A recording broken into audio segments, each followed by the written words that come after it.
Samajwadi party के प्रतिनिधि मंडल को जगह जगह जो है हाउस अरेस्ट कर लिया है। हमारे साथ समाजवादी पार्टी के सांसद हैं संभल से जियाउर रहमान बर्क साहब, जिनके घर पर भी पुलिस फोर्स है और नज़रबंद कर लिया गया है। बरेली नहीं जाने दिया जा रहा है। आपको क्या वजह है और क्या बातचीत आपकी हुई? देखिए, आज हमारे समाजवादी पार्टी के प्रमुख माननीय अखिलेश यादव जी ने एक डेलीगेशन बनाया था जो बरेली के लोगों के ऊपर जी जो एक पहाड़ टूटा हुआ है उन लोगों की पीड़ा को जानने के लिए, पीड़ित परिवार से मिलने के लिए और उनको एक रिपोर्ट बना करके उसके बाद में उनको किस तरह से हम लोग इंसाफ दिला सकते हैं, उसके लिए डेलीगेशन आज जाना चाहता था। लेकिन अफसोस है कि हमको रात से ही मेरे घर पे भी रात से पुलिस लगा दी गई और हमें हाउस अरेस्ट कर लिया गया। मैं जाने का प्रयास कर भी किया भी मैंने अभी जाने के लिए, लेकिन वो 163 का हवाला देते हुए बरेली में लगी हुई है। जिलाधिकारी का आदेश दिखा करके वहाँ पर अनुमति नहीं है, इसलिए रोका जा रहा है। क्या लगता है आपको, जिस तरह से लखनऊ में माता प्रसाद पांडे को रोक लिया है, दिल्ली में यूपी बॉर्डर पर जो है इकरा हसन, मुहिबुल्लाह नदवी, हरेंद्र मलिक, इन सांसदों को रोक लिया गया है, तो सरकार किस तरह की कार्रवाई कर रही है? मैं यही कहूँगा कि इस प्रकार से रोकना कहीं से कहीं तक उचित नहीं है। डेलीगेशन जब का मकसद जो है कोई वो आम व्यक्ति नहीं है, उस डेलीगेशन के अंदर सांसद विधायक है। तो जब डेलीगेशन इसलिए जाना चाहता है कि वहाँ के लोगों की पीड़ा को, दुख को सुन कर करके और उनके इस दुख में शरीक हो जा करके जो उनके ऊपर एक परेशानियों का पहाड़ टूटा हुआ है उसकी रिपोर्ट बना के माननीय अखिलेश जी को दे सके और उनको इंसाफ दिलाने के लिए हम आगे कदम उठा सकें। मुख्यमंत्री ने जिस तरह से कहा कि मौलाना को पता नहीं है प्रदेश में किसकी सरकार है और जो कोई भी जो है कानून हाथ में लेगा उसे ठोक दिया जाएगा, उसे जो है सबक सिखाया जाएगा, तो इस तरह की भाषा पे मैं ये कहूँगा कि इस प्रदेश के ही मुख्यमंत्री नहीं, चाहे देश के कोई भी मुख्यमंत्री हो, ऐसी भाषा का इस्तेमाल तो होना ही नहीं चाहिए जिससे कि लोगों के को दिलों पर ठेस पहुँचे। इस प्रदेश में या देश में से मुस्लिम ही नहीं, सारे समाज के सारे व्यक्तियों का अपना अपना सम्मान है और सम्मान ऐसा नहीं कि सिर्फ अरबपति खरबपतियों का सम्मान होता है। आज हमारा जो व्यक्ति भाई रिक्शा चला रहा है या मजदूरी कर रहा है वो भी एक सम्मान का हकदार है।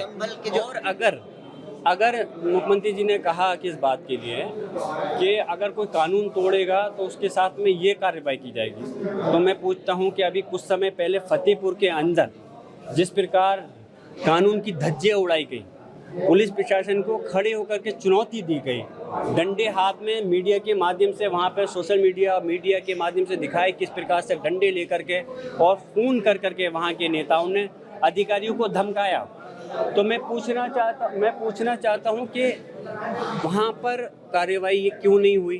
क्या आपका ये आरोप है कि वहाँ पर सिर्फ रिपोर्ट तो दर्ज हुई लेकिन उसमें संगीन धाराएं क्यों नहीं लगी? क्या सरकार की कार्रवाई समुदाय विशेष के खिलाफ हो रही है? वहाँ पर बुलडोजर क्यों नहीं चला? क्यों? आपका आरोप है कि समुदाय विशेष के खिलाफ ही कार्रवाई करती पुलिस? बिल्कुल, ये समुदाय विशेष मुस्लिम समाज और समाजवादी पार्टी के कार्यकर्ताओं को टारगेट कर करके उनके खिलाफ इस प्रकार की कार्रवाई की जा रही है जो गलत। हम तो चाहते हैं इस प्रदेश और देश का कानून सबके लिए बराबर है। अगर कोई जुर्म करेगा तो सबके लिए उस पर एप्लीकेबल है। हम ये नहीं कहते कि हम किसी मुजरिम को बचाना चाहते हैं, हम कहते हैं कि किसी ने गलत किया है तो यकीनन, लेकिन जो देश की एक व्यवस्था है, जो व्यवस्थापिका, कार्यपालिका, न्यायपालिका, उसके तहत उसको इंसाफ मिलना चाहिए या सज़ा मिलनी चाहिए। तो अगर किसी ने गलत किया है तो उसको सज़ा देने का काम न्यायपालिका का है, पुलिस प्रशासन। संभल के असमौली में जो मस्जिद का मामला चल रहा है, आज हाईकोर्ट ने खारिज कर दी मस्जिद कमेटी की एप्लीकेशन, कहा कि लोअर कोर्ट जाएं। बड़ा झटका है, क्या कहना चाहेंगे इस पर? देखिए, अभी आपके माध्यम से ये जानकारी मैं खुद इसमें व्यस्त था बरेली जाने को लेकर के। अब ये हमारे एक मीडिया के बंधु हैं, आप लोगों को उससे जानकारी मिली है कि वहाँ पर खारिज कर दिया है।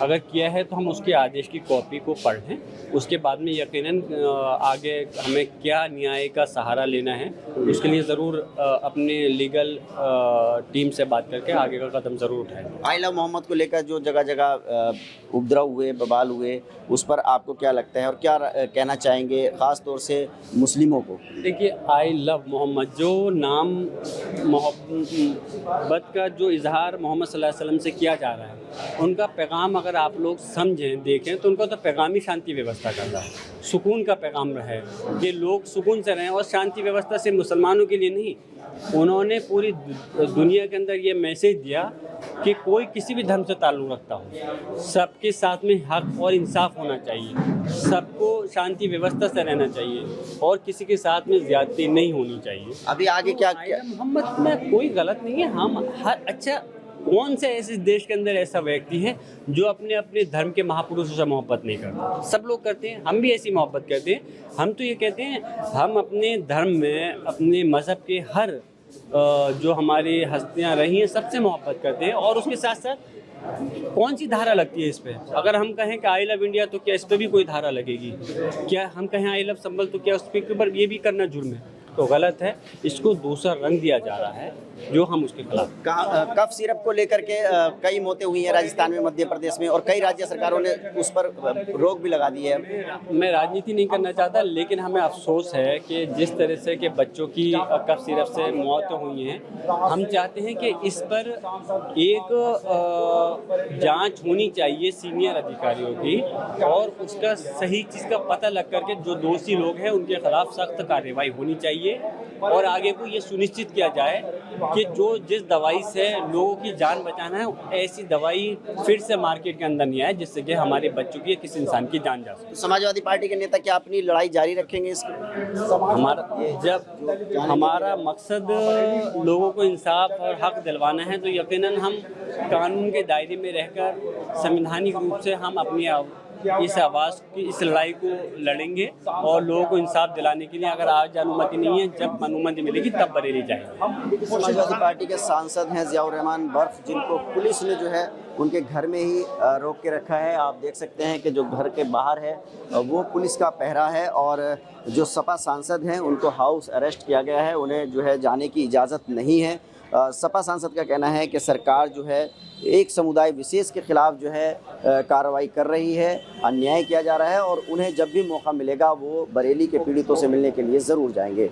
Ubaidur Rahman, ABP news network, संभल।